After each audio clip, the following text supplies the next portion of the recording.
And welcome back to Lighten Up. Let me tell you, I'm having such a great time talking to Dr. Juliette Fagan. Your story is it's really an amazing story. Right. You know, right. You were talking to me a little bit about wanting to be a nurse. Yes. And starting as a police officer and getting closer to your goal. Because I want to talk about the fact that you have a clinic Yes. in Jamaica.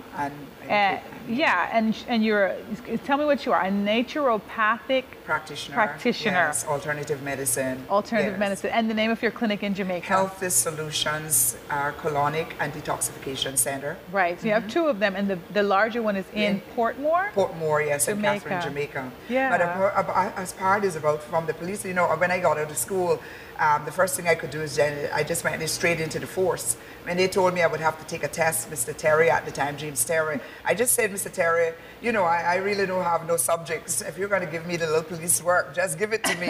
Because I mean, give me a chance, you know, give me a chance. Teacher McPhail gave me a chance, so you give me a chance. You know, I got into the force, but I really wanted to be a nurse. And I remember saw an ad in the paper in those days.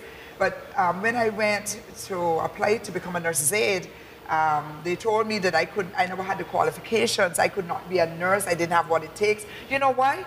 They knew where I was coming from. Yeah. They knew my grandparents were drunkards. That's so they sad. knew that I was selling pint bottles. Sometimes people treat you according to what they know about right. you. It happens and they a made lot. a big mistake because I said, okay, but you know what I was offered to try to humiliate and put me down? Yeah. You know what I was offered?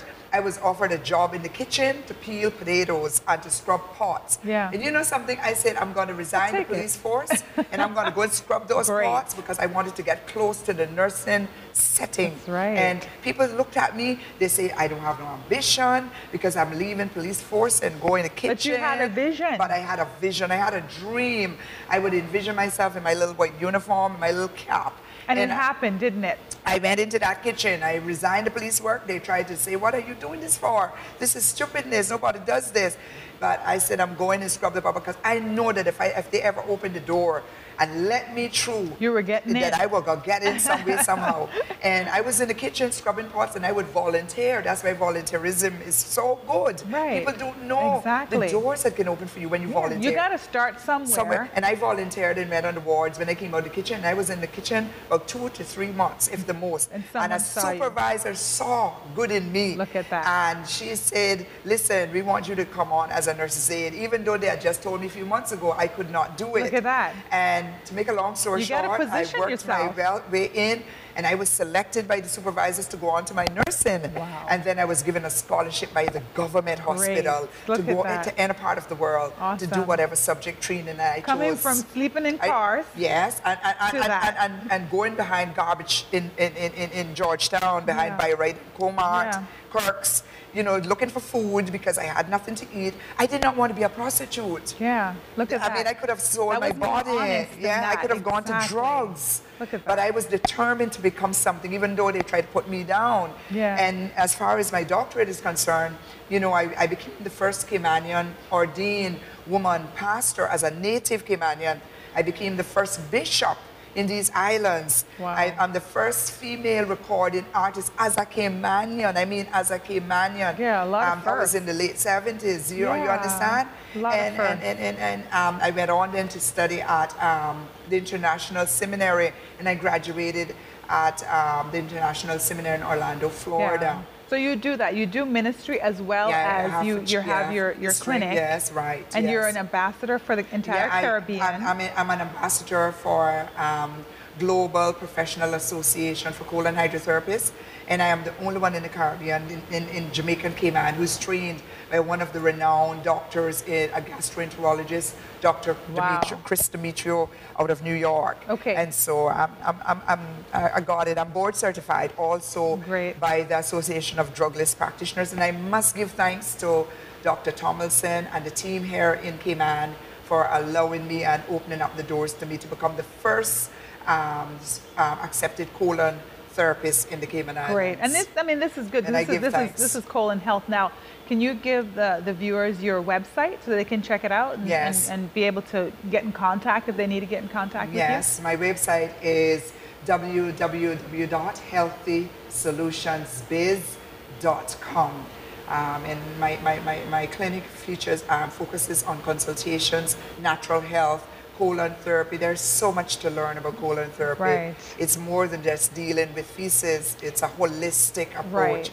And we don't use any drugs. It's Yeah. just water.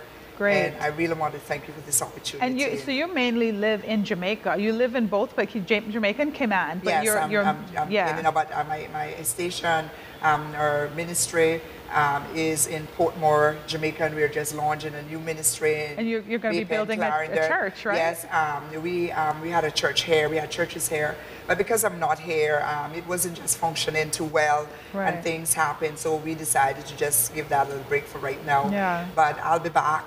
You're and, helping you know, a lot of people. Yes, yes. Thank you so much for coming on to this show. It's been, I don't even want to close the interview, but you know, time is, no matter what you're doing, it ends at some point. But thank you so much. I'm so inspired by you. Yes. And I hope that the viewers were inspired by your story, and that, you know what, let nothing stop you. If you have a dream, you can go as far as you want to go. You just got to have the will and, you know, and trust and Yes. believe that, you know what is for you is going to be for you. And I never like to leave a show without leaving a word, a prophetic word. I just want to say to you today, Catherine, that this is the beginning of larger doors opening for you. I see greater sponsors coming. I see people not just in the Caribbean, but I see you going to some countries that you never dreamt of.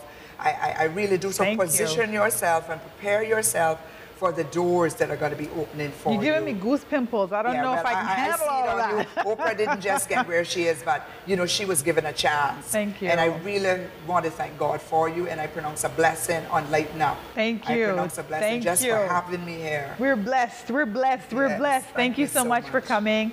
Dr. Bishop Juliette Fagan. That's my guest. We'll be back with more Lighten Up. Stay tuned.